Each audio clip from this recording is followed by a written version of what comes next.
Hi guys, D Washington 607. Back to make another video. This time I'm gonna go back with my other family. VC, I love you, but I'm gonna go to my DVD and Blu-ray guys. Hi guys, I'm still here. Reason I'm doing this video is that recently Ali Walker had did a video about her top 5 I think it was characters on television or something. And at first I was saying, I said, yeah, I have to get on this. I wasn't sure, but then I saw Trey Passer do his top 5 Zelda. That was good. I miss Zelda. Then I said, yeah, I have to get on this. I have to get on this one. And I said, well, it's 5. How hard can it be? It's easy. I was wrong. It was not easy. That's why it took me so long, because I kept deciding, do I put this one in, that one in, substitute this one for that one. I was like, oh, it's crazy. So I'm going to show my top 5, but first I'm going to show a few that came close to making it, but didn't quite make it. I wanted to put them in, then I kind of, substituted them for something else. So one of the honorable mentions is this one. Timothy Hutton, Leverage. I used to love this show. I still do. It's no longer on the air.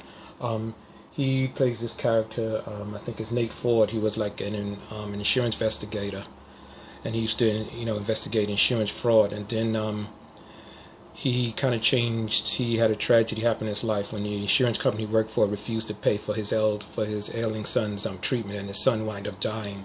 So that kind of just made him, change, where he decided to start working for, it's almost like a modern day Robin Hood, like taking down businesses, taking things from the rich, giving it to the people that's been wronged by big business.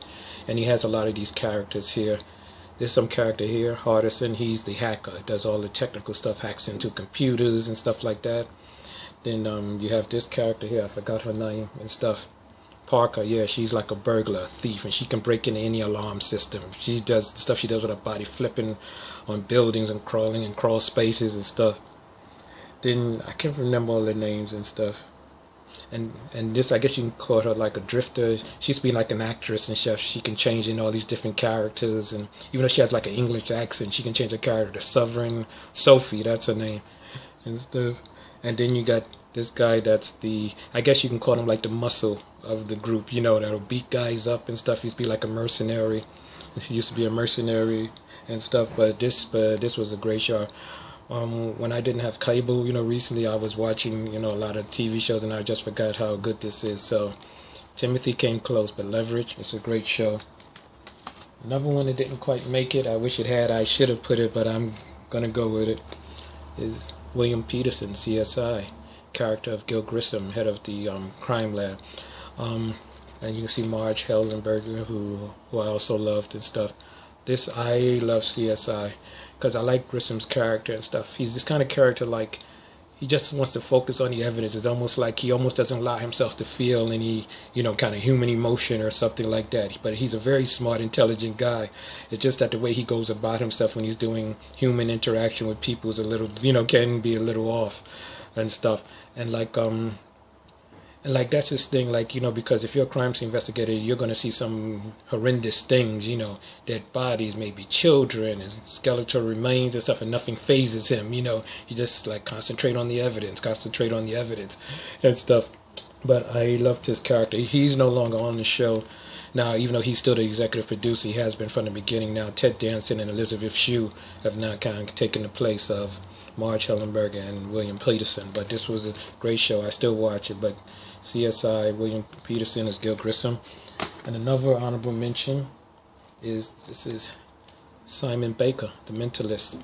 I used to love this show, and the thing is that it had its final episode just this past week. It's no longer on the air. It was on for 7 or 8 seasons and stuff. I'm still missing 2 of the seasons. But he plays the character of Patrick Jane. He used to be like a psychic, run with carnivals, and then his wife and his little daughter were killed by this serial killer known as Red John, and that's what the show was mostly about, him working for the FBI and also trying to find out, the identity and catch Red John and stuff. And the thing about The Mentalist that I like is that the way he kind of gets inside of people's heads, how he, does it, he's almost like a little bit like William Peterson. He doesn't care what he does as long as he solves whatever crime and stuff. But this was a great show. Simon Baker as Patrick Jane, The Mentalist. Now we're going to get to the 5 in no particular order. I'm going to definitely have to start with Hugh Laurie, House MD, which is also no longer on the air, but this was a great show. Hugh Laurie playing Dr. Gregory House. Great. The thing I used to like about House is that he's a renowned doctor, can solve any crime, any kind of medical mystery. But the way he goes about it, where he just goes against authority, insults his friends, his co-workers, but they'll put up with it because he's a brilliant doctor, and he usually finds the answers to all these medical mysteries that nobody else can figure out and stuff. Yeah, but it was like a fantastic show. I love this show. One of the best shows ever. House MD, Hugh Laurie, definitely one of the top 5 guys. And sticking in that same cat. And the thing about House also, he's addicted to Vicodin, so he's popping pills as he's working on people, which leads us right into this one. Edie Falco, Nurse Jackie, fantastic character. The best character she's played since she was on The Sopranos and stuff. She plays the nurse, what's her name, Jackie Payton. She's like married, she's an emergency room nurse and stuff, but she's also addicted to taking like drugs and stuff because she had like a back injury, and she pops these pills which she gets from this guy. He's the pharmacist in the hospital, which she's also having an affair with him. So the thing is just crazy, and all these other characters here, her best friend here, Doc, and this guy is crazy. This show is amazing and stuff. Edie Falco is brilliant in this show. So you definitely Nurse Jackie. And it's funny, you can see the similarities between these two, both in the medical profession and both taking drugs. But they do their job and they get it done. But definitely, that's my first one. My second one, Edie Falco. Next one, this is who is this? Kira Sedgwick in The Closer. Of course, this is no longer on now. They did a spinoff for the show called Major Crimes now. But I used to love this show. I don't have the entire catalog of The Closer. She played Deputy Chief Brenda Lee Johnson, and like she was like, I think she used to work like in Washington and stuff. And then where's his name? This guy here, if I get my finger out of the way, J.K. Simmons, who's up for an Oscar, which I think he'll get that. He kind of brings her to Atlanta to take over this new division called the Major Case Squad, or Major Crimes Squad and stuff. And the thing that I like about Brenda, she's the same way. She'll some way follow the rules, not follow the rules and stuff, but she always gets the person that she's, the person that's whoever committed whatever crime they're investigating, to tell the truth. And that's why they call it The Closer. She'll close the case and stuff. And sometimes she kind of goes against authority as she's trying to get, the people, whatever criminal she's trying to get. But it was a fantastic show. She even won an Emmy for this. So definitely Kira Sedgwick, Brenda Lee Johnson, The Closer. Next one.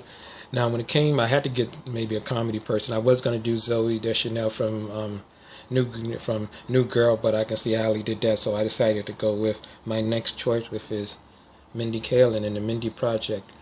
She plays an OBGYN doctor who has a practice on the West Side, and it's just about her trying to find love and everything else in the city while she's dealing with her co-workers here.